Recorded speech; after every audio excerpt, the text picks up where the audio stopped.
I, of course, am your host, Indy Dave. We have with us today Mike Murphy. How's it going, Mike? Hello, it's going great. Thank you. All right. Mike Murphy is the writer of currently his newest book coming out is going to be The Gods Fear Me. But you also might have known him from Samurai and Dinosaurs. And we're gonna start off with that, just asking you how that's going, because that campaign closed when June, I think our last day was May 31st. May 31st. All right. So what's going on with that one right now? Well, we fulfilled all of our digital backers, and we decided to just, as a thank you, since it was our first campaign and so many people were supportive of us, um, we decided just to give everyone who backed over the $2 thank you level a digital copy of the book. Oh, I'm gonna have to check my mailbox. Yeah, yeah. So we got done sending those out about a week ago. That ate up a surprising amount of time that I wasn't planning on. I thought, digital fulfillment would be easy, but yeah, that took some time. Just getting like the PDF format and everything. So that's done with, and now we can move on to focusing on print. And we've secured a printer. We're going to be going with API Print Productions, which is a studio, a printer that does a lot of work for Alterna, actually. Oh, that's cool. Yeah. So we're going to be going through them, and we'll be talking pre-press stuff hopefully this week, if not next week. And yeah, I'm aiming for mid to late October to start fulfillment. Cool. All right, I'm really looking forward to that book. I was the first backer on that book, everybody. You were. So we're looking forward to that one. Now, tell us about The Gods Fear Me. Yeah, happily. So the Gods Fear Me will be launching tonight at midnight, and it focuses on Kedzi, who is a one-armed android seeking revenge against the godlike alien who destroyed her arm, ruined her life, and threatens to, I guess, hammer the final nail into humanity's coffin. This takes place in a post-apocalyptic landscape, and she's the only one who can save mankind, but the only question is, does she care? So that's kind of it in a nutshell. It's basically androids and aliens fighting across the wastelands of Earth, and it's a story that I've been looking forward to getting off the ground for a few years now. That's pretty cool. So where'd this story come from? Is it inspired by anything in particular, or? Yeah, two things actually. So I think I was telling this to Professor Geek like a week or two ago. I know, especially with Samurai being our first book, I know it seems like most of my like creative stories come from this place of like, well, I can do that better. Mm-hmm. Um, but I swear that's not the case with like all the stuff that I'm planning on doing over the years. But that being said, this this goes back as far as when Prometheus came out, and I saw it, didn't like it. I mean, visually, I thought it was beautiful, um, but I didn't like the movie, and I was sitting there trying to figure out what was good about it and what could have been salvaged from it. And everyone likes Michael Fassbender as the android, and I personally thought that all the kind of primordial, face hugger things that the engineers had to take on towards the end of the movie, I thought those things were really cool. Um, and so, like, my brain just went to this place of why wasn't this movie just 2 hours of androids messing with those things? Yeah. Yeah. So that was half of it, and then the other half of it was like my obsession. My recent obsession has been um like kind of archiving and collecting comic book documentaries, like anything that has anything to do with the industry. I've gotten really into over the past couple of years. And there's an old documentary on Daredevil that was a part of the collector's edition of the Ben Affleck version of Daredevil. And on it, there's interviews with like all the big names that you associate with Daredevil. Mhm. And so, you know, like Frank Miller's in there. And Frank was talking about how the thing that drew him to Daredevil was he liked that Daredevil was a character defined by what he can't do. And that idea really stuck with me. And originally I was trying to figure out a way to do my own take on a superhero that had like a limitation or a disability or something like that. But when the gods fear me started to take shape, something about the idea of Kedzie having something taken away from her, and that becoming her source of vengeance and corruption in her coding, kind of, I was like, well, okay, well, that's the character that needs to happen to. That's cool. Yeah, so I guess Frank Miller and Ridley Scott were the two biggest influences on The Gods Fear Me. That's pretty cool. Now, who do you got doing the art? Yeah, so on art we've got Kristen Rossi, who again, bringing up Alterna. He's currently doing I think it's the first issue is out. It's called Voidwalker for Alterna. Oh, that one, I've seen that. That one looks really good. Yeah, and he also a few years ago did a book for Alterna called Trespasser. Mm-hmm. Which like every time I talk to people about Alterna, like I always sing the praises of Trespasser. Like it's still not only one of my favorite books from them, but like one of my favorite comics from the past couple of years. I think that one right now, if you're collecting Alterna, they have the In Case You Missed It. Right. And I think, and it's basically, it's reprinting some of their older ones. Yeah. And I think Trespasser, if it's not in the In Case You Missed It right now, it just finished. Yeah, and I definitely think that if they haven't, that it should be, because and also they were talking about what was it, Alterna Giants, where they're basically reprinting entire trades for like $5. Oh, cool. Yeah, you know, in this size and format of their it came out on a Wednesday series. Mm-hmm.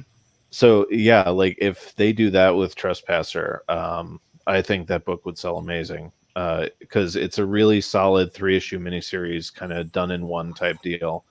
And yeah, man, I loved that book. And so that's kind of where like Kristen like fell on my radar, and he just has this great Eduardo Risso-ish style to him. That's the guy that did 100 Bullets. Okay. And yeah, so like it's funny, like to heading into like this whole self-publishing thing and Comicsgate and all that, like two of like the names at the top of my list were Kristen and Kelsey Shannon. And like right out the gate, I've been fortunate enough to work with both of them. Oh, that's cool. Yeah, that's he did the alternative cover for you for Samurai. Yeah. So yeah, like, you know, I got in touch with Kristen through Peter Samedi, and he was really into it, and you know, it took a while because he's extremely busy. But we managed to figure out a way that he could do this book and still stick to his commitments, you know, like with Voidwalker. Mm-hmm. And so we're launching. That's awesome. Let's see. In the chat, we got Carl O'Rowe. Says Smurfy. Hey, Carl. All right. Let's see. Ted Lehman. We got Humble Marty, and we got Rare Logic. How you guys doing? Thanks for showing up. That's awesome. Hello, everyone. All right. So you're coming out. You're Your book's launching tonight at midnight. Yeah. What do you got planned? You got any other? And you hitting any other live streams or anything? Well, we're starting off with a big premiere live stream tomorrow afternoon. I think it's going to be around 6 o'clock Pacific time. Arch City and Manisex and a few other guys are going to be hosting that for me, so that's really nice of them. Yeah, that's cool. And yeah, it's going to kind of be an open invitation. Anyone and everyone's welcome to show up. That's awesome. Yeah, we're launching. We launch Sunday, and so this week I have to hit as many things as I can, and we're going to be really pushing big over the weekend. Yeah, no, I know you guys are going to do great. All right. So what else has been going on with you? Well, getting this stuff together has taken up most of my time.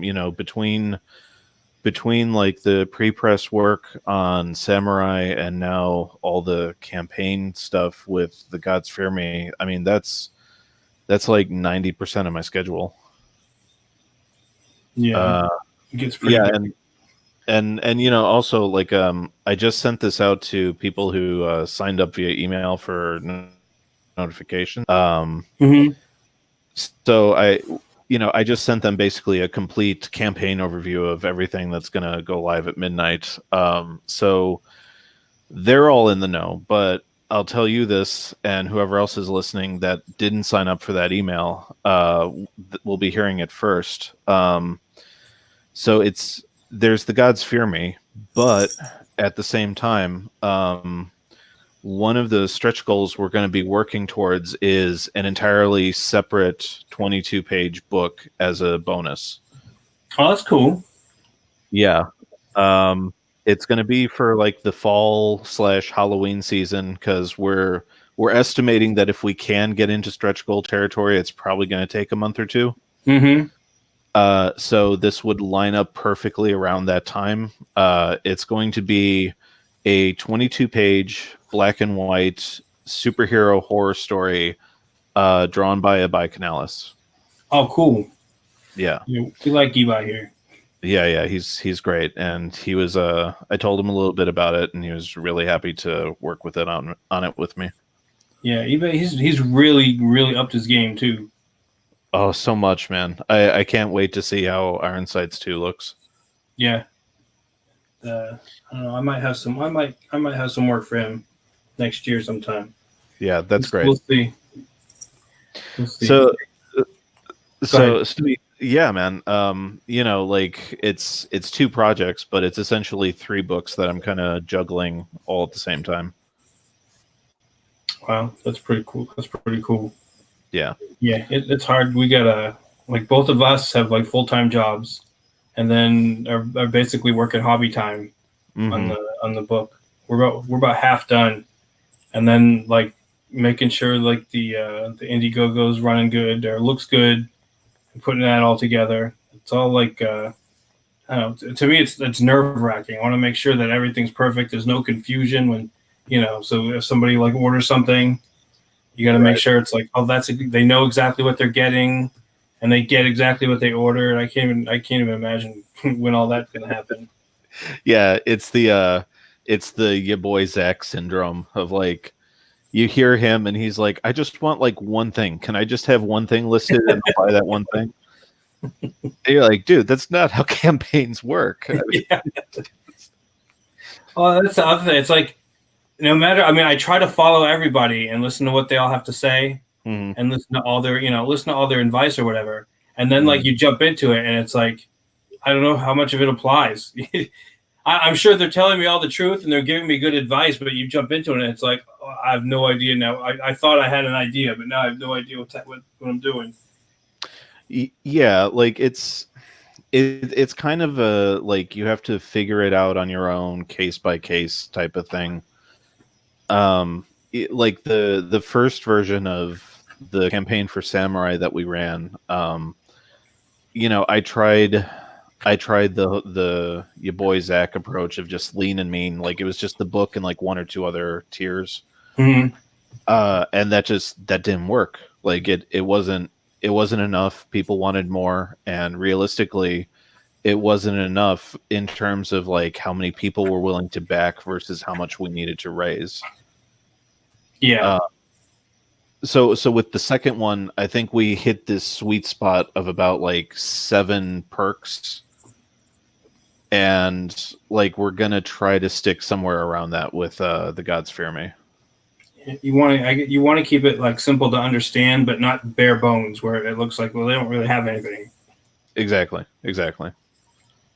Yeah. So, well, let's see. Do you got any art to share? Any? Yeah. I could some pages over to you real quick. I can't really do a screen sharing thing right now because Okay, no, I have like all kinds of. Yeah. But yeah, give me 1 second and I'll send that over to you. Yeah, just DM it to me and then I'll click on the pictures and stuff. Yeah, you got it. See, they gave me a week free of the basic package for the Streamyard thing. I get to put my own logo in the corner now. That's awesome. Yeah, Streamyard is something I'm gonna have to start getting familiar with because now that I'm running another campaign, like it's time to really get serious about my YouTube channel. Streamyard is super easy. It seems like that, man. Yeah, it's just everything's point and click. There's no there isn't really a whole lot to it. Good. Yeah, everybody. I remember there was the big panic. Was like, oh my god, they're losing Hangouts, and then everybody was like trying to learn OBS in 5 minutes, and I tried too, and I was like, man, this is too much. This is going to be a while before I can actually do anything that looks like looks decent. And then I don't know where I found this. I think somebody just started posting, hey, check this out. And it's like point and click, boom, you're on the air. Right. And all the controls are easy. And there's none of that infinite screen bullcrap. Although I think Ethan still manages to do that. Yeah, he does. Yeah, like I remember that I think it was about a week and a half or 2 weeks where everyone was trying to learn OBS, and it made for the most awkward, just weird live stream experience. It was just a week of shows of like, it was just clear that no one had any idea what they were doing with anything. Oh yeah.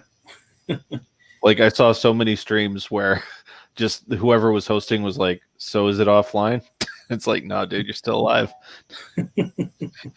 All right, I sent you the first 3 pages, which are going to be available when we launch. All right, let's see. Get that picture popped up. All right.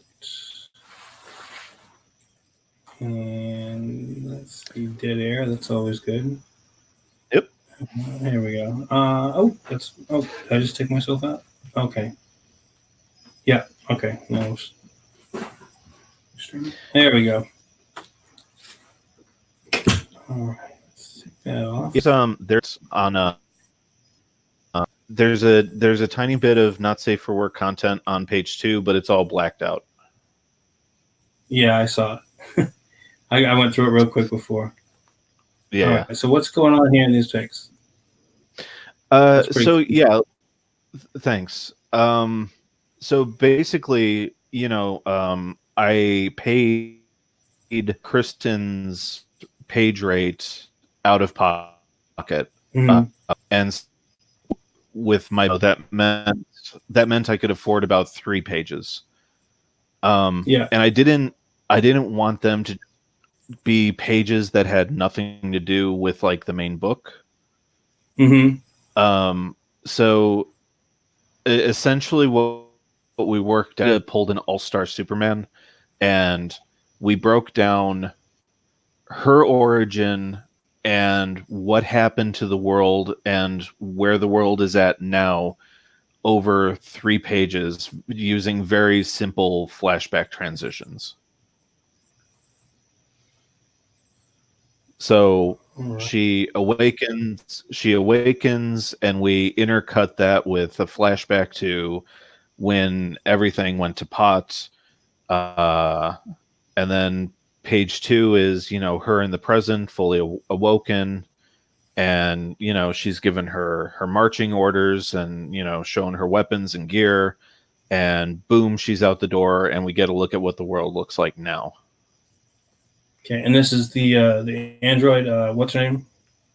Kedzie. Kedzie. Yeah, that's pretty cool.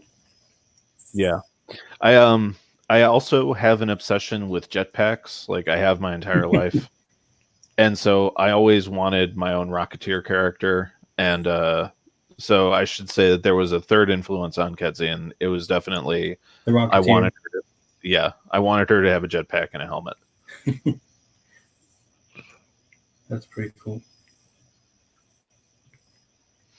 And then page 3 kind of gets the viewer up to how things are now. There's been about a good 10 years between pages 2 and 3.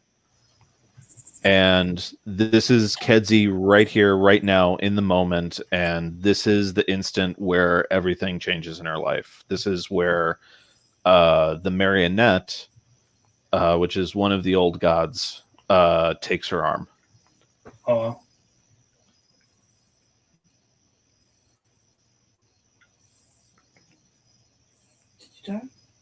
Wow, that's pretty cool.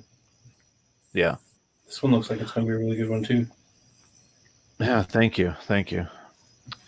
And sorry, not the marionette, the puppet master. The puppet master is basically the main antagonist for the entire book. We're hoping that we can do 3 installments of this. That'll add up to one giant, 96-page trade eventually.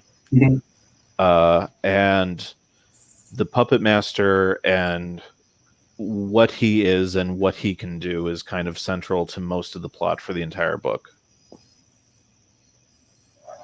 All right, that's pretty cool. All right, that's awesome. So, thank you. Yeah. So how's Selena doing? She's doing good, man. She's been finding new clients. There's let's see, what can I say that won't get her in trouble? Okay, there is a project that she was recently commissioned for, that would be very high profile and very fitting of her kind of cheesecake chibi style. Mm-hmm. And yeah, she may be able to say something about it come the fall, but it's really big, and I can tell you off air, but when everyone knows what it is, people are going to lose their minds. That's awesome. Yeah, she does really good work. I love it when we're doing the drawn and quartered, and she posts stuff. Yeah, her Zashi piece is one of my favorites. I liked her Wonder Woman piece, was really good. Yeah, totally, man. She's done. I can't even count how many Wonder Woman she's drawn, because there used to be an International Wonder Woman Day thing here in Portland. Mm-hmm. And we would hang out at one of the shops we always visit and just draw Wonder Woman all day for anyone who stopped by. So yeah, floating out there's got to be at least a good 100 or 200 Wonder Woman sketches by her. Cool. Yeah, I know that she did one. I saw that. I was like, wow, that's freaking amazing. Yeah. Do you guys still do the Halloween thing with the kids? Do you do a book for them? Oh, well, we do that for a free comic day. Oh, okay. Yeah, so do you remember 2 or 3 years ago, the Free Comic Book Day organization tried pushing for a Halloween free comic day? Mm-hmm. Yeah, we've taken part in that, I think 2 out of the 3 or 4 years that they've done it, but it doesn't seem like it's really sticking the way Free Comic Book Day is. Yeah. Yeah, but I don't know. I mean, our thing is like we'll do anything anytime. So if as long as the shops want to keep hosting Halloween get-togethers or whatever, like we'll be there. That's cool. All right. So let's see. I'm trying to think of what's going on now. Because I know we used to talk about all kinds of stuff. The comic gate things. Yeah, it's things are calming down now, but like there was a good month there where it was a hell of a storm. Yeah, well, it's like spice. Like Right. it'll be good for a while, and then all of a sudden one little thing sets everybody off. I had like the whole, and it only lasted for a couple of hours, but it like totally freaking blew me away. We had I posted something about Sean Gordon Murphy. Right. And to me it was innocuous. It was just a little thing. I was like, hey, let's not let's not mess with this guy if he decides to do a book. Because maybe if he sees that we're spending money and people are being nice to him, then other people will come in and leave the SJW side. And I didn't think it was that controversial, and Right. I just got dog piled. Yeah, I knew where you were coming from, and I can't help but think that again to go back to Richard Meyer and one of the things he says, like Twitter in a lot of ways really is one giant miscommunication device. Mm-hmm. Like I can't help but think that if you were able to use more than like 280 characters and explain face to face or via like a setup like this, like your statement and where everyone else was coming from, I'm sure it would be no issue. Mm-hmm. But yeah, Even if anybody had asked me any questions, like they automatically, like one person said something and then everybody else piled onto that instead of asking me what I meant. I said, oh well, right. I can clarify that. What I actually meant was this. I had to kind of inject myself. I'm like, wait a minute, somebody could ask me what I felt. But and that lasted like an hour or two, and then all of a sudden, boom, it was dead. And it all ended amicably at the end. But they were like, hey, you need to calm down. I was like, all I'm doing is explaining, I'm just explaining, I'm not getting upset. I haven't cussed at anybody. I haven't, insulted anybody. I was just, trying to clarify what I said. They're telling me to calm down. I was like, geez, can't even defend myself.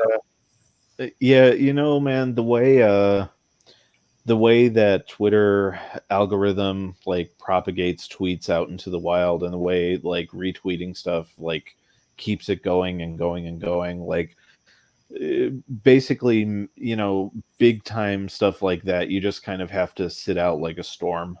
Mm-hmm. It's like, okay, it's a really bad like thunderstorm today, I guess I'm staying inside, like and like you said, you just give it like 2, 3, 4 hours and all of a sudden everything's fine. Yeah. I try to stay out of all the big stuff. What's cool is it's cool, and for a while it seemed like a minefield. Was Ethan's doing the jam cover with Sweens, Right. and and like I said, all of a sudden everything blew up, and I was like, oh man, now it's like everybody's gonna start taking sides, and it's gonna one side's gonna be like, yeah, jam cover, and the other side's gonna be like, boo. Right. No, it's all good, man. Like, I don't know. I think ultimately, in the face of like everything else that was going on with the scene, like ultimately that thing like burned bright and snuffed itself out. I think everything's fine. Yeah, I'm not that. It always seems worse than it is in the moment. Yeah, it's like and I think we've talked about this, like it's that thing where if you just talk to like a normal human being who doesn't use Twitter and you explain any of this, they just look at you like, what the hell are you talking about? Yeah. Like, like I think I told you, like I went over because when we visited my mom a couple months ago, she was trying to get an understanding for this direction that our career has taken, and so like one day over lunch, I just sat down and like explained everything top to bottom to her, and her first reaction was, "What the hell are you talking about?" But once she understood it and kind of like the implications and what can happen with like especially when some of the SJW types go too far, like once she got it, she was like, "What a bunch of assholes." Now, does she live in Portland? She lives on the coast, and so like when people see me tweet like, "Oh, like radio silence for a few days," or I'm going to be on the road for the day or whatever, that usually means like me and Selena and Clark are driving out to the coast to go see her. Which and I guess I should provide context for that. Uh, um, when I first moved to Portland, I thought the coast was like a 30 or 40-minute drive. Mm-hmm. The coast is about 2.5 hours from where we live, and to get to her, it's about 3.5 hours. That seems unlikely. It's Portland. You'd think there's a port there. You would think so. You would think so, my friend. But no, like that ocean is a long way away. No wonder they're all crazy over there. Everybody's looking for the port. Yeah. It's 2 hours. Yeah. It's kind of the standard thing that everyone gets hazed for when they move here. Like the first thing you'll do is you'll ask like if you're staying at a hotel, you'll ask the front desk like, "All right, so how do we get to the ocean?" And like they'll just like roll their eyes, and it's like, "Well, do you see that road? Like it's 2.5 hours that way."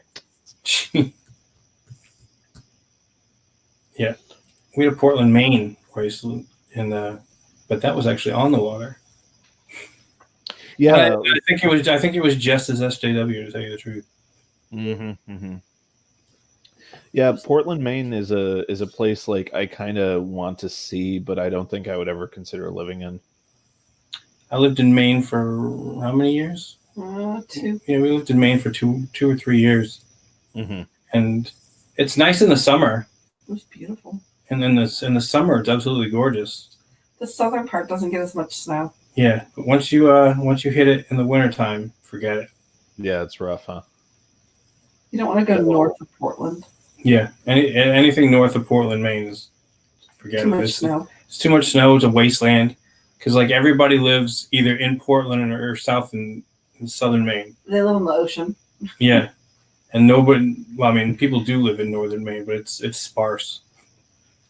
It's that whole East Coast winter thing, huh? Oh my god, yeah. I lived in New England almost my whole life, in Vermont, and New Hampshire, and Maine, and yeah, it can get pretty rough. Yeah, I mean, there's a laundry list of reasons we left Chicago, but one of them was definitely like, I mean, even at like the ripe old age of like 23 or 24, I was like, I can't do these winters anymore. Yeah. You weren't afraid of the roving bands of red hat guys?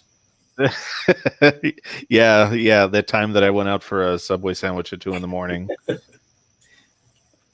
I went to Chicago once when I was in boot camp. After boot camp, we did a little like walk around. They had like some food festival there because that's where boot camp's. It's right near there in Chicago. Mm-hmm. And that was I liked it. The one day I was there. I don't know if I'd want to live there. Yeah, I mean, look, it's a beautiful city.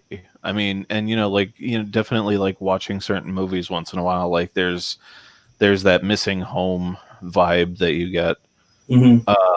But it is an expensive as hell city to live in, and it's I don't know. It's just there was a kind of a weird cultural shift in Chicago back in the early 2000s around the time that we left, and it just wasn't, like you watch a movie like Ferris Bueller or High Fidelity or even something more serious like The Fugitive, and like those are really great representations of Chicago in the 80s and 90s. And I guess around the early 2000s, the city just kind of shifted away from that feeling, and it just wasn't what we needed in our lives anymore at that point. Yeah. Real Logic says boot camp in Chicago. He says he was in Washington State. Well, you were Navy. Yeah.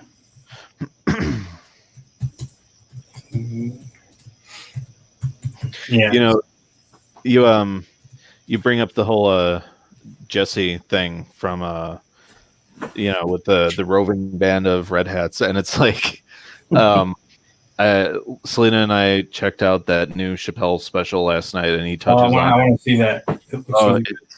Dude, even knowing that he's not from Chicago, he was still on the exact same wavelength that we were when we heard that story. Mm-hmm. Like, as Chicagoans, we heard that story, and it's like, that didn't happen.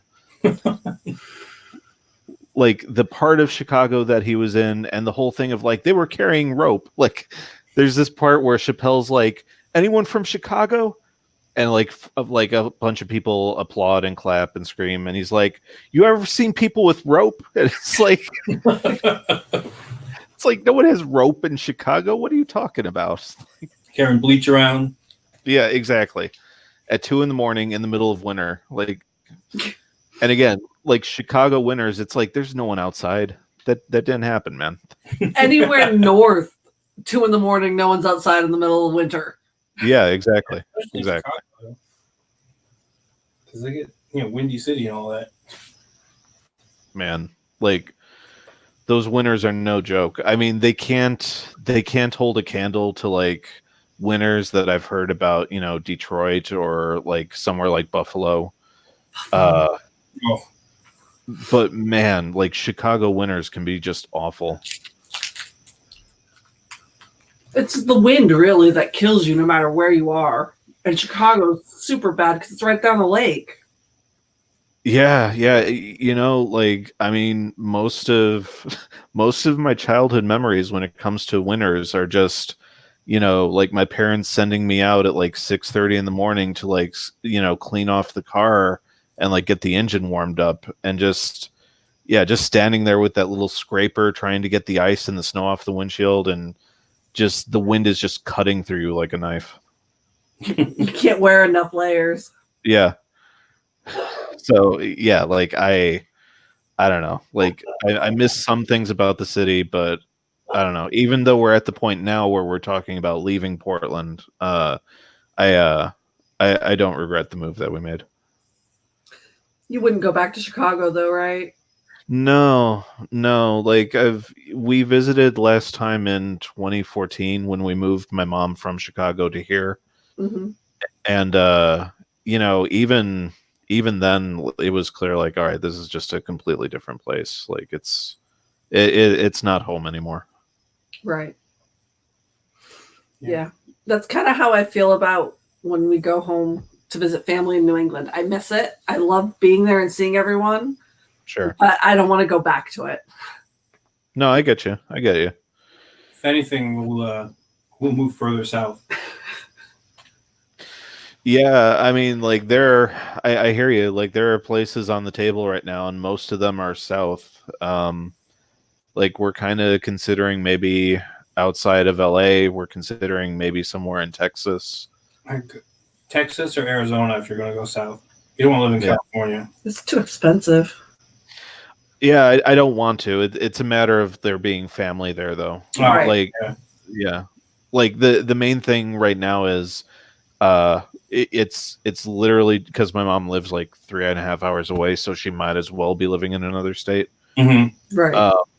It's just Selena and I right now, so like there's no help, there's no backup. So it's basically if one of us is working, the other one is taking the day off and just hanging out with Clark. Yeah. Right. Yeah. So, yeah, like California is on the table because at least then we would be near family. Right. Yeah. Yeah, I get it. But yeah, I mean, there's parts of Texas that look really appealing. We were in Texas for a little while. I mean, we were extreme southern Texas, but I loved it. Sure. It just was so stinking hot the summer we were there. Yeah. It was 120 every day. yeah. We moved from southern Texas all the way up to northern Vermont. Oh wow. Yeah, It was quite the shock. and there was like in the same year, with southern Texas was 117. I think one time I was looking at the thermostat on the car or the thermometer on the car. Mm-hmm. And then, like I said, in the same year, I was up in Vermont. And I looked at the thermostat on the car, and it was like negative 19 or something. Oh man, Just no, a shock to the system. I'm good. I'm good. Yeah, that's part of the reason why we don't want to go back north. It's too far, too much. Yeah, Rare Logic's from northern Texas, Arlington, Fort Worth. I got the other artist I was working with, Z Zombie 13. He's from the Dallas Fort Worth area, I think. Okay. Yeah, Dallas is on the table. Maybe Austin. To be honest, like I know this is kind of like a nerdy thing, but like whenever we watch Death Proof, which was Tarantino's half of Grindhouse. Yeah. I know that they filmed that around where Robert Rodriguez and his studio is based, and that all looks really nice. Yeah. I think my next project after Oddity, that's going to be actually my project. Mm-hmm. It's going to be the theme is going to be very Grindhouse. Oh, that's awesome. Yeah, we're going to do it's basically biker babes hunting werewolves. That sounds great, man. Yeah, that's the basic. That's the base premise, and I need somebody that has a really good like hard Grindhouse style. That's why we'll see where I want to see where eBay's at. Like ready to go. He honestly popped into my head when you said that. Yeah, and that's why I said we'll look at him. There's some other people I want to look at. Like we'll see. I mean, a lot of guys are busy now. A lot of the people because we were going to have Kelsey do a pinup for our campaign, and he was busy. And then he was like, "Oh, well, how about this guy?" And I was like, "Oh yeah, he's got a cool style too." We went to him. He's like, "Yeah, I'm working on a bunch of stuff right now." But we ended up with he hasn't. Well, he gave us a quote. I don't want to say his name until we're 100%. Sure. But it's a big name everybody knows, and once that all gets worked out, but he's going to make a really cool. We're going to do I don't want to give away too much, but it's going to be a really cool poster that he's going to do for us. That's awesome. I think once everybody sees it or hears about it, they're going to be really excited about it. Yeah, I mean, like whenever that comes together, man, I'll be backing it, and I'm happy to talk whenever you want to talk about that project. I love like as a matter of fact, I just spent the whole weekend just watching Blaxploitation films. Not on purpose. It just kind of happened that way. Not on purpose. And you didn't. Somebody like held your head to the TV. No. Well, I mean, like, look, I love all that stuff, and you know, like it was a big part of my teenage years. But just like you get older, and especially now, with Clark, it's like you don't even think to watch that stuff. But we were at the coast this weekend, and like everything on TV for whatever reason was just Blaxploitation. Like Blackula was on, and the people at our family's timeshare, like one of the other people that stay there left behind this huge crate of Blaxploitation DVDs. That's awesome. That's weird. I'm like, this is weird, but all right, so let's do this. You got to watch Dolomite. Oh, I love Dolomite. Did you see that Eddie Murphy trailer? Yes, I want to see that. It looks really funny. It looks so great. And like the Red Letter Media guys were saying, like you can just tell something about his energy, like he actually gives a crap about it again. Yeah, exactly. It looked like he was having fun in the trailer doing the bit. Yeah, I can't wait. But I mean, getting back on on topic, like you're talking about all these artists who are busy, and it's funny, like people love to say that Comicsgate or the indie scene, whatever you want to call it, is dead, but for a whole movement that's dead, everyone seems to be really, really, really busy. Yeah. Yeah. We were like the guy we hopefully get to do. Hey, Zaid Comics is here. Hey. The guy that we we're getting to do the poster. I'm surprised because I know he's working on one project now, plus he's fulfilling another project, plus I know he's going to want to do the sequel to that one. So it's we're lucky that he's got the time. Well, it's Right. like anybody. I guess everybody needs money too. So Mm-hmm. the plan for this one, and for Oddity, I took a low paycheck just because I'm kind of like buying my way in, buying some cred. Yeah. So because I got like no track record, so he offered me the opportunity, and I was like, I'm basically buying my way in. So I said, all right, well, I'll take this kind of low rate, and then I'll take this low percentage off the profits. And when all that comes in, then hopefully I'll have enough where I can say, hey, look, I did this book here, so I've got that in my record. Excuse me, and then I'll have hopefully a handful of cash and be like, what can I get for this right now? And hopefully you'll like this book I'm doing, and here's a script, I got this wad of cash, or whatever, right? And what can you do what can you do for me? And I want to pick that, and I want to pick somebody good. I want to make sure, because it's going to be, when it's my project, I want it to be the best I can get it. And I can't. I kind of had my mindset on Kelsey if I could try to get him. Hey, Joe Frago's here. Hey. Yeah, so I had my mind kind of set on who I wanted to see, who I wanted, but it was Kelsey, because Kelsey I think would have been perfect for the werewolf book.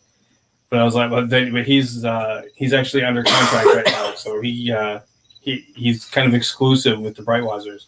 Right. Yeah, so he's at least for me, he wasn't available to do he wasn't available to do the pinup. It seems unlikely he'll be available to do a whole book for me. But I can get a big enough wad of cash where I can entice somebody. Yeah, I know firsthand. He's kind of tied up for the foreseeable future. Yeah. Which, good for him. I mean, oh yeah, absolutely.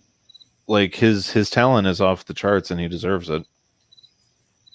Yeah. So that's my plan. We'll get it, and hopefully I'll get that book. And it's like, this book isn't for paying bills. This book is just for street cred, and to build a little capital. And then the next book, hopefully, I want to get it good, and hopefully that one will do well and pay some bills, and pay for the next book. Right.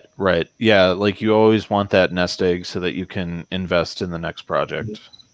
No, it's nice because right now I don't have to work because I've got a full-time job, so I've got kind of time to work on hobby time, and nothing's like, I've got nothing that's like, oh my god, I have to rely on it.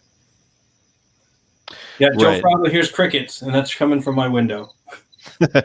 I got my windows open, so there's crickets. It's actually cool for the first time in 3 weeks.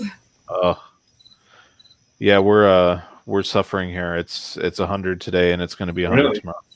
Yeah, it's actually started cooling off here the last week or so. We've been in the 70s last few days, and we've been enjoying it because it's going to come back. Right.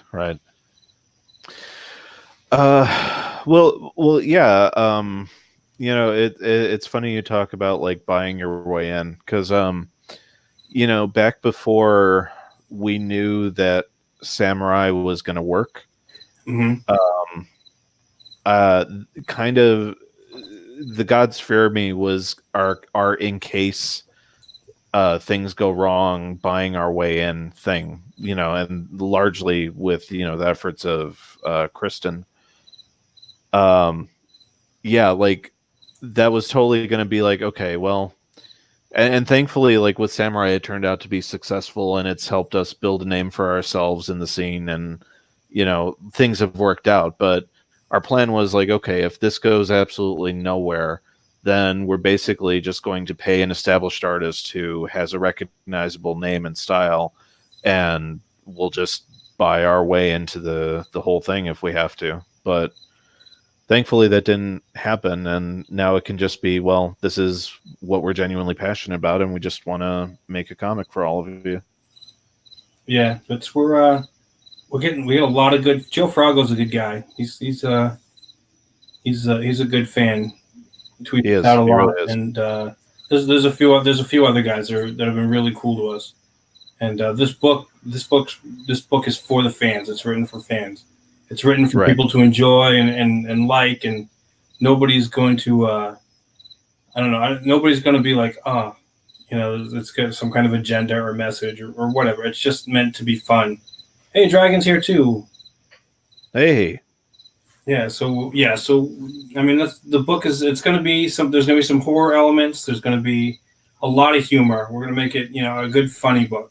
I want it to be a good, horror comedy. And yeah, horror comedies work great, man, because you get those high highs and those low lows. Like, you can get people like laughing and then just like pull the rug out from under them. Mm-hmm. Like I just did a scene.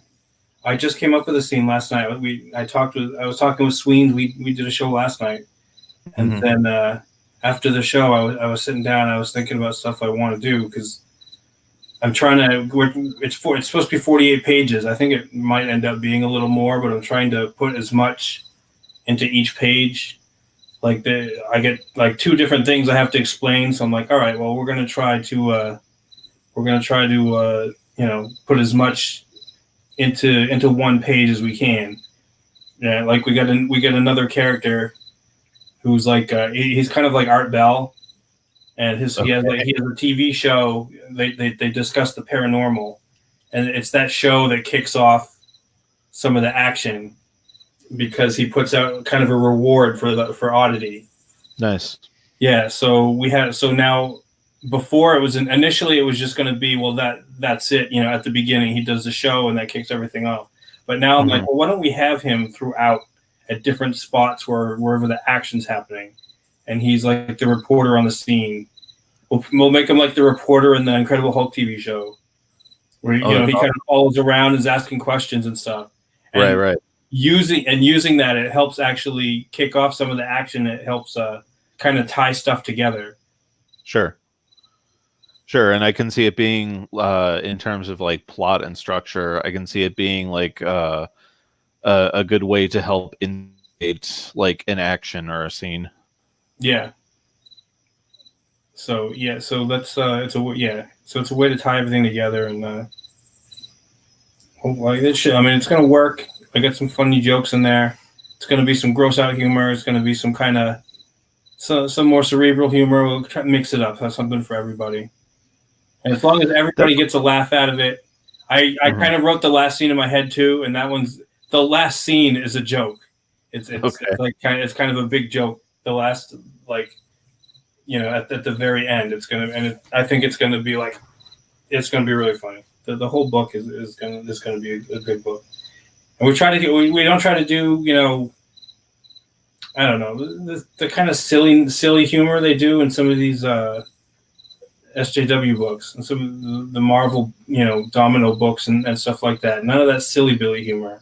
Right. None of the like I don't know. Like the YA type stuff. We're gonna do really good with this. I'm really excited about it. Oh, you mean there's going to be humor in it? Yeah, it's actually going to be funny. That's great. Yeah, man. Like watching this come together for you over the past couple of months. It's been great to see, and I'm so happy for you. Like, I know this book's going to turn out amazing. No, it was fun. I was talking to my wife today, and she's like, yeah, when you said you wanted to write a comic book, she's like, I didn't think it was going to happen. And at the back of my head, when I decided I want to do it, I wasn't sure it was going to happen either. Mm-hmm. It seemed like so unlikely that when I first got into it, because the reason I got into it was because of Zach, and I was just like, I think I can do better than the books he's talking about. Mm-hmm. And then it was all about get on Twitter and start networking and meeting people. And then it got bigger and bigger. And then this one just kind of fell in my lap. And yeah, so I was like, all right, let's work with what we got. Well, I mean, along the same lines, like the original idea for the Gods Fear Me started coming together around like 2014 or 2015. Mm-hmm. And before then, like Marvel and DC hadn't been infiltrated the way they are these days, and like things were starting to get weird, but they weren't full on weird the way they are now. Mm-hmm. And the thought never crossed my mind that Kedzie was a female character and a disabled character, but I have to admit, like, now that we're in full production and now that like everything is upside down in the world of publishing, like there is this feeling of like happy at the idea of being able to like show these weirdos like how to actually write a story with a character that they quote unquote would love to get their hands on, and represents in a way so much of what they're fighting for, but they keep failing miserably at. Mm-hmm.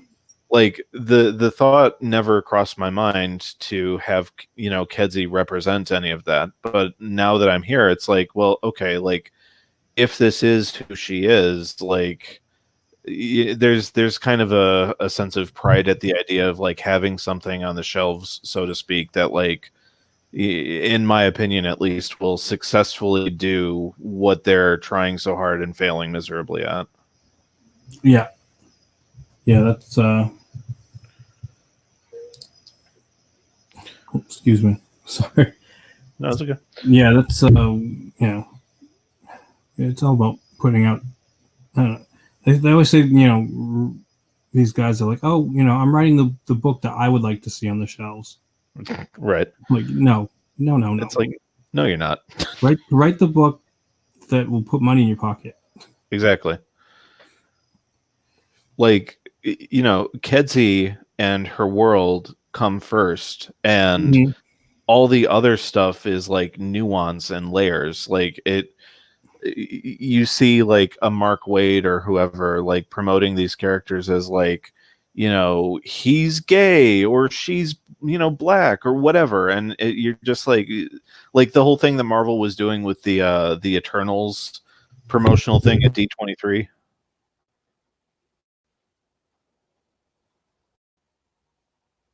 Oh, did I cut out?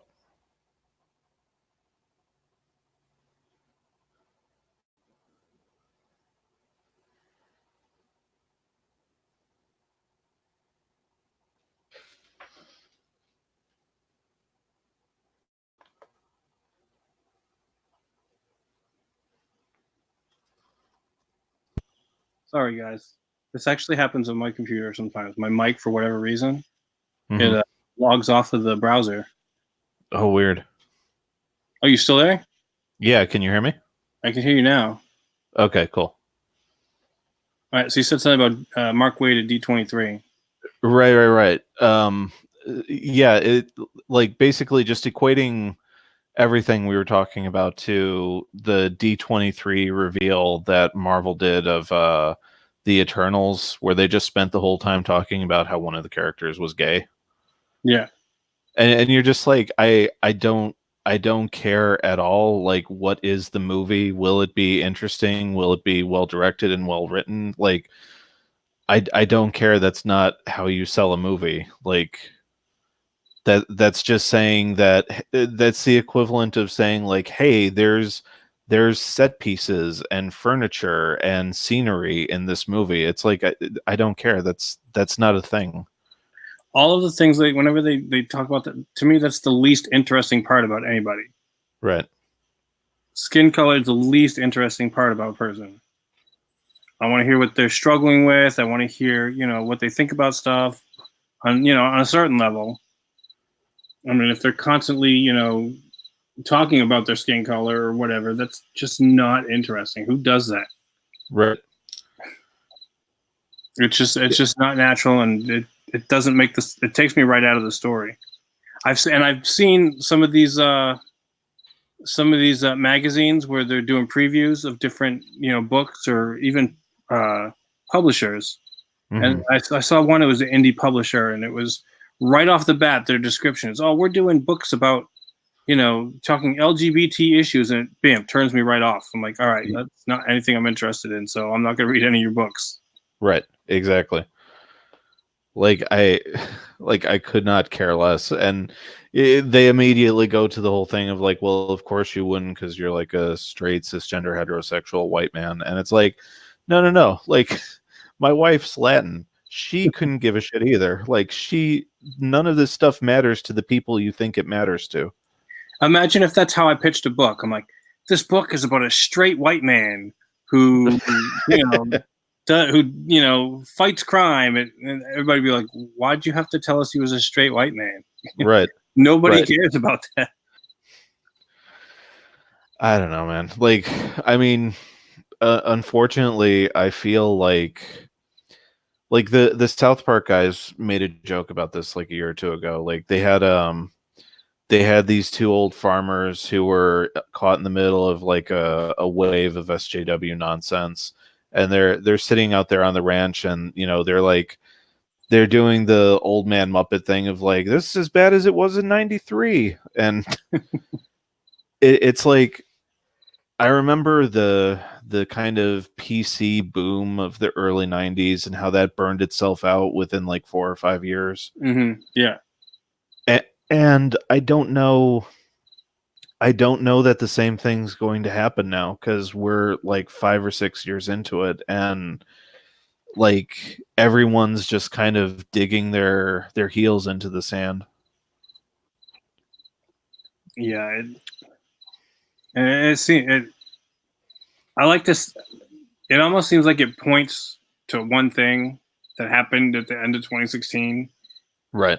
And so I have no idea what you're talking about. Obviously, I mean, something led up to that, because it wasn't just like it appeared all of a sudden.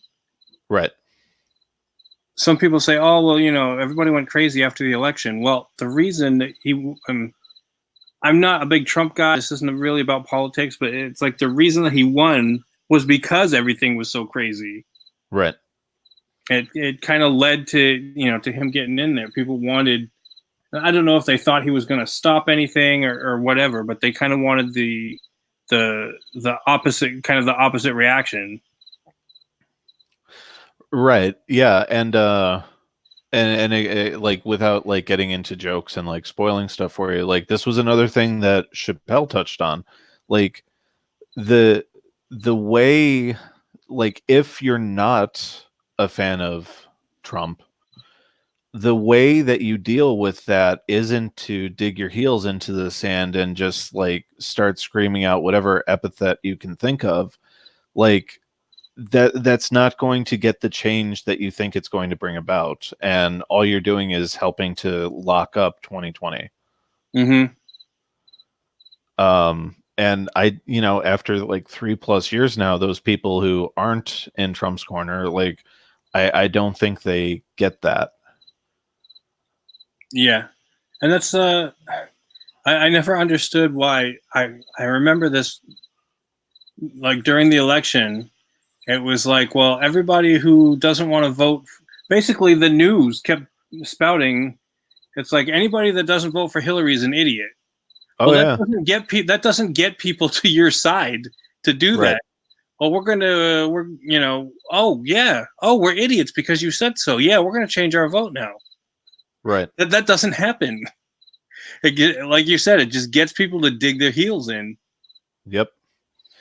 Yeah, no, like 2016 was so much fun. Like that was the start of like Selena and I just being like, okay, I guess this person and that person is just out of our life. Like there was point blank, I won't name names, but there was a trans creator that Selena was somewhat friendly and familiar with, and I think it was either on Twitter or Facebook. The day after, she was just like, And anyone who didn't vote for Hillary can go F themselves, and you're dead to me. And so it was just like, I guess I can go F myself, and I'm dead to this person now.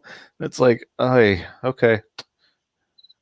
Yeah, there seem to be a lot of, and I don't. It's like all of a sudden, it's what I don't understand is like, you know, in the 80s and 90s or whatever, when I was growing up, people disagreed with each other and, you know, voted, you know, for different candidates or whatever. But Right. there was none of this. Like, oh, you voted for so and so. Well, exactly what you're saying. You're dead to me, or, you know, all this. It's like they think everybody who disagreed with them suddenly changed and became a different person from what they knew their whole Right. lives. Two Right. people could have been friends forever, and then, you know, they find out they voted differently, and all of a sudden they became a totally different person overnight. Right. Oh, you're not the same person that I've been friends with for 30 years. What are you talking about? Yeah, no, I mean, you know, like I won't go into stuff that like I've already discussed, but like again, like Selena and I lost a 10 plus year friendship, not necessarily to election stuff, but to the whole Comicsgate thing.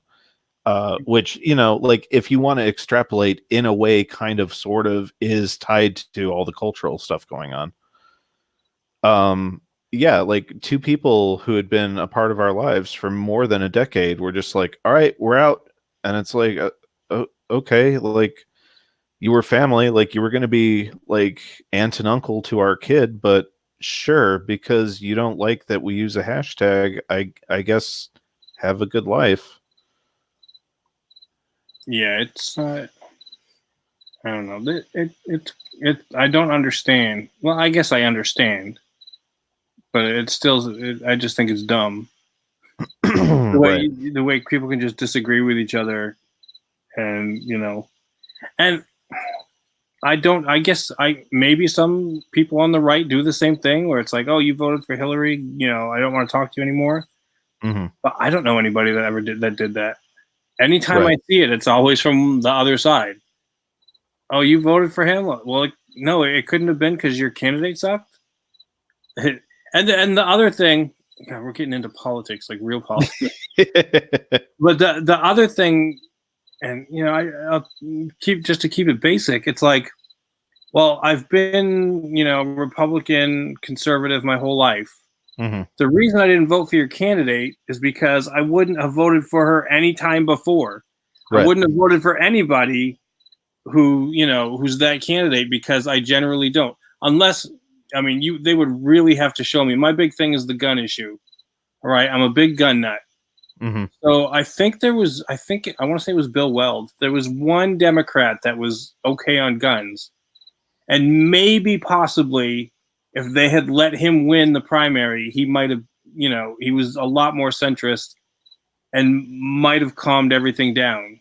But I think that side was too far gone on the extreme, and they wouldn't Sure. even let him go.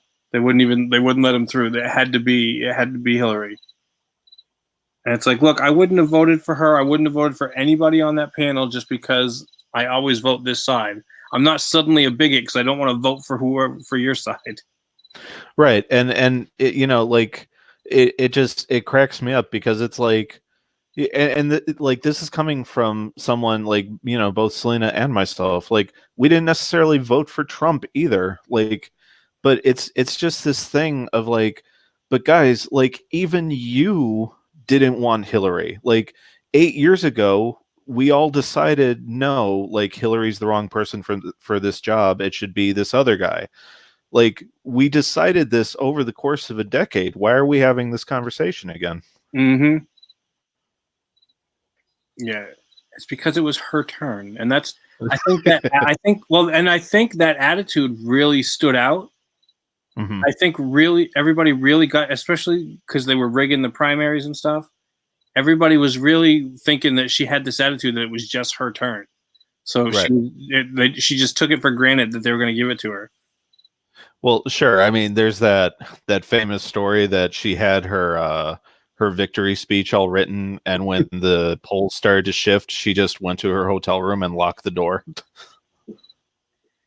I can tell you that night I was, like I said, I wasn't ever really a big Trump fan on any kind of personal level. I don't think he's as bad as everyone says, but as everyone said, but I wasn't his biggest fan. But that night, watching all the news guys and all that election coverage, and just their faces like drop towards it when he started pulling ahead, that it just made my night. Every once in a while, when I'm feeling sad, I'll go to YouTube and they have like whole compilation videos of that. Right. It's just, I mean, you know, Schadenfreude, but it's just, oh my, I just love seeing them so wrong. There was one, I can't, it was Tom Brokaw or somebody that was just like, and Trump has won this state. Had just had that big breath, and I laughed so hard. I was like, man, this is beautiful. Man, the whole time leading up to the election, I said, no, it's Trump. And everyone, even Selena, was like, you are nuts. That's not how this, I'm like, nope, that's how it's going to go. And, like, I'll be honest, like, we haven't really told anyone this. Like, it wasn't necessarily that we were happy that I was right or that Trump won. It was, as you said, just the schadenfreude of everyone like just being left speechless. When those polls came back, like Selena and I just toasted champagne.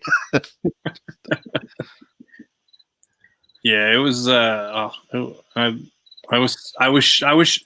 You know, I was surprised and I wasn't, because niggling in the back of my head. We live not too far from DC, and we were seeing like the big crowds on TV, and she wasn't having big crowds, and all the polls still kept showing she was so far ahead. And everywhere I went, where I'm at, there were all the signs I saw were Trump. They were all Trump signs, very few Hillary signs, and I'm like, I don't understand where these polls are coming from. I'm seeing like no support whatsoever. Right. But they kept pushing it, and then when it turned, it was like, oh my god! Right. It's almost like they're withholding information from us. Almost.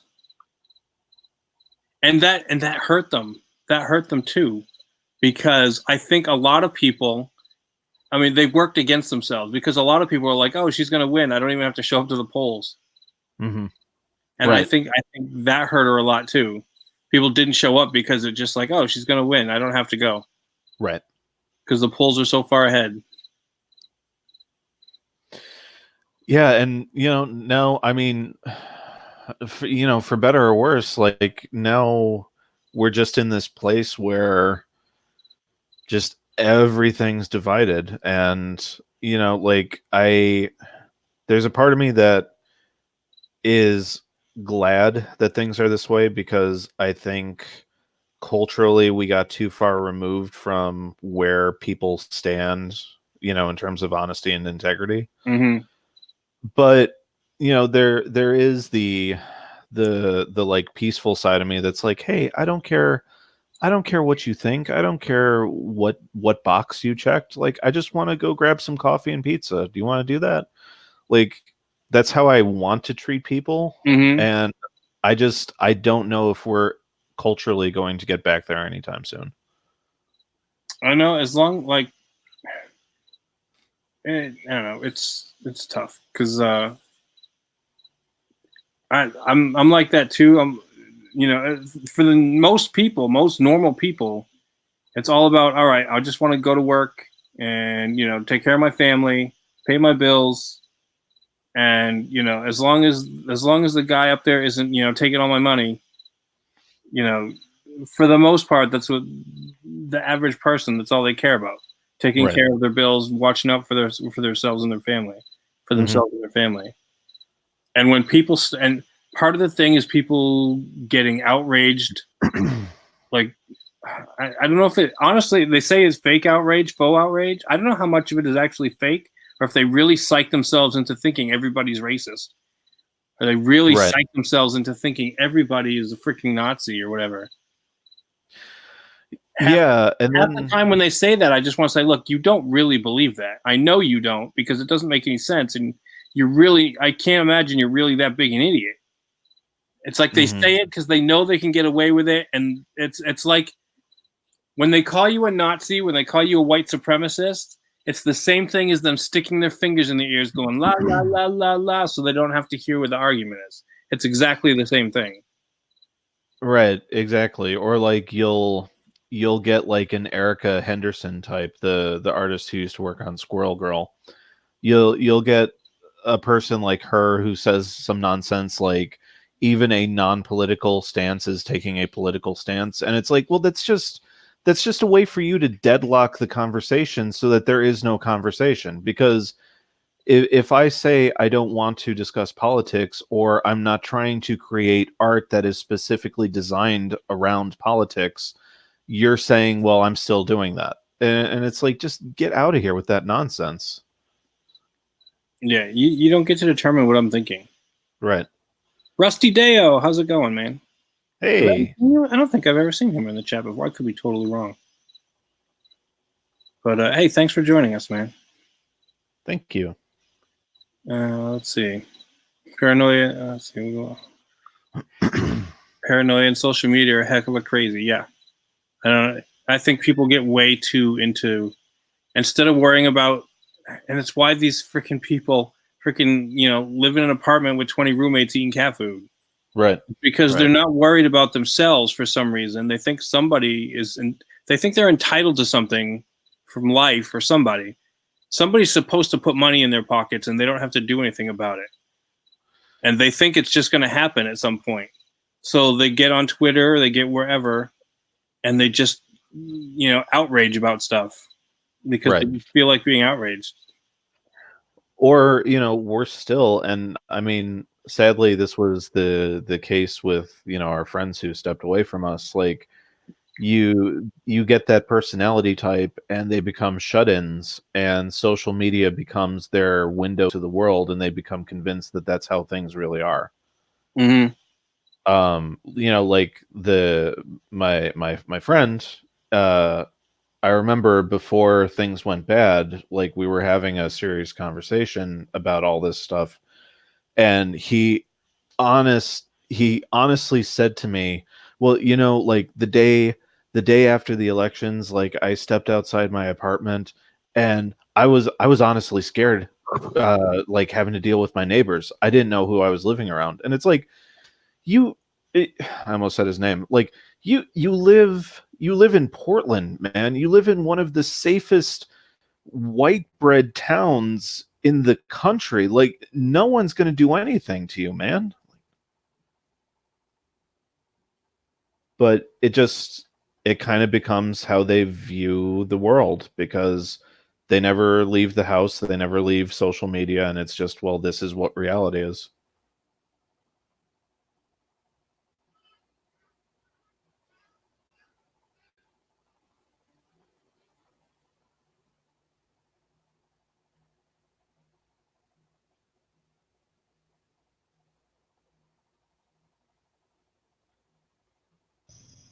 All right. Somehow I muted myself again. Did you mute him too? I don't think so. All right. Are we still going? Yeah, we're still going. I think my internet's slow, and sometimes because it gives me a message that the mic is disconnected from the browser or something.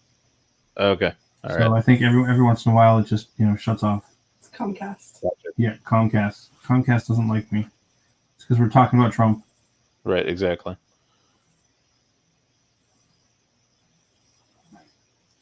Dragon says Portland, Oregon is literally the safest city in the safest country in the safest time period and the safest place in the universe, except for the crazy mass terrorists running around every weekend. Well, that's a whole.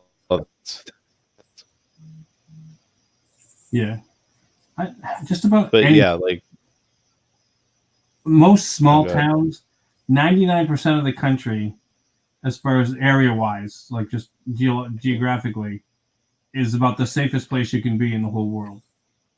I mean, there's certain, obviously there are certain pockets of, crime or whatever, but people, in foreign countries or whatever, or even, locked into the little Twitter world, they see a lot of crime happening in one city and they're like, oh, see, the United States is, racist, crime, crime ridden, whatever. Like that's one little tiny place in the whole big country. Yeah, it's ridiculous, and that whole experience that I had was kind of eye-opening because I have a feeling that there are a lot of people, specifically here in Portland, and I'm sure other coastal small towns or liberal bubbles, if you want to call them that have that same mindset that the entire world just changed the day after, and it's like it really didn't, man. Like everything's fine. Yeah. I walk out my house. I've never been attacked. Doesn't seem likely. Right. I mean, obviously there is crime and it happens to people, but it's in such low numbers comparatively. Right. Exactly. All right. Well, it's getting late. I got some other stuff I got to take care of. Thank you for coming on. It's a pleasure. Yeah, The Gods Fear Me is coming out at midnight tonight. So what time is it? So it's coming out in about an hour and a half. So everybody get on Indiegogo. Make sure, try to be the first one to get it. Yeah, please do. I got some serious work to do before midnight hits.